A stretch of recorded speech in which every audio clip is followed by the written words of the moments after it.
بسم اللہ الرحمن الرحیم۔ السلام علیکم۔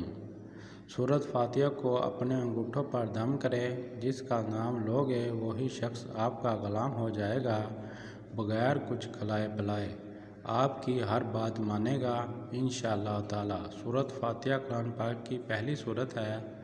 سورۃ فاتحہ نماز کا رکن ہے، چنانچہ سورۃ فاتحہ کے بغیر نماز صحیح ہو ہی نہیں سکتی، جیسے کہ سیدنا عبید بن صمت رضی اللہ تعالیٰ عنہ سے مروی ہے کہ رسول اللہ صلی اللہ علیہ وآلہ وسلم نے فرمایا، اس شخص کی کوئی نماز نہیں جس نے سورۃ فاتحہ نہیں پڑھی۔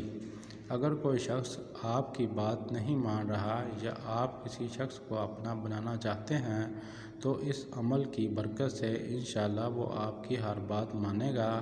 اگر میاں بیوی آپس میں لڑتے جھگڑتے ہیں یا ساس نند یا خاندان میں کسی بھی سے کوئی جھگڑا رہتا ہے تو شادی بیاہ میں کوئی نہ کوئی رکاوٹ آ جاتی ہو، منگنی ہو کر ٹوٹ جاتی ہو، اس کے علاوہ اگر آپ کا کوئی بھی ایسا دشمن ہے جس نے آپ کا جینا دوبارہ کر دیا ہے، اس کے لیے یہ عمل بہت ہی لاجواب ہے۔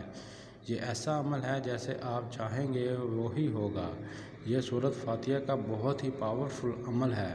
یہ ایسا عمل کہ اس عمل کے ذریعے سے آپ ہر کسی سے اپنی بات منوا سکتے ہیں، ہر کسی کے دل میں اپنی محبت پیدا کر سکتے ہیں۔ بس آپ نے اس عمل کو پورے دل سے یقین کے ساتھ کرنا ہے، اپنے مقصد کو ذہن میں رکھ کر کریں۔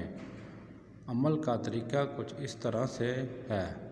اس عمل کو آپ کسی بھی وقت کر سکتے ہیں، جب آپ کا جی چاہے آپ کریں۔ سب سے پہلے آپ نے بسم اللہ الرحمن الرحیم اعوذ باللہ من الشیطان الرجیم کے ساتھ 7 بار پڑھنا ہے۔ اس کے بعد آپ نے 3 مرتبہ درود ابراہیمی پڑھنا ہے۔ جو درود پاک بھی پڑھنا چاہے، پھر آپ نے اپنا انگوٹھا پکڑ کر 3 مرتبہ اس شخص کا نام لینا ہے جس کے لیے آپ یہ عمل کر رہے ہیں۔ پھر آپ نے اپنا انگوٹھا ہتھیلی پر رکھ کر باقی چاروں انگلیوں پر 40 مرتبہ سورۃ فاتحہ پڑھنی ہے۔ سورۃ فاتحہ قرآن پاک کی سب سے پہلی سورت ہے جسے ہم نماز میں بھی پڑھتے ہیں۔ جب 40 بار سورۃ فاتحہ پڑھ لیں تو پھر آپ نے اپنی ان چاروں انگلیوں کو انگوٹھے پر رکھ کر ہتھیلی بند کر دینی ہے۔ پھر آپ نے آنکھیں بند کر کے تصور میں اس شخص کو دیکھنا ہے، پھر آپ نے اپنی ہتھیلی کھول دینی ہے۔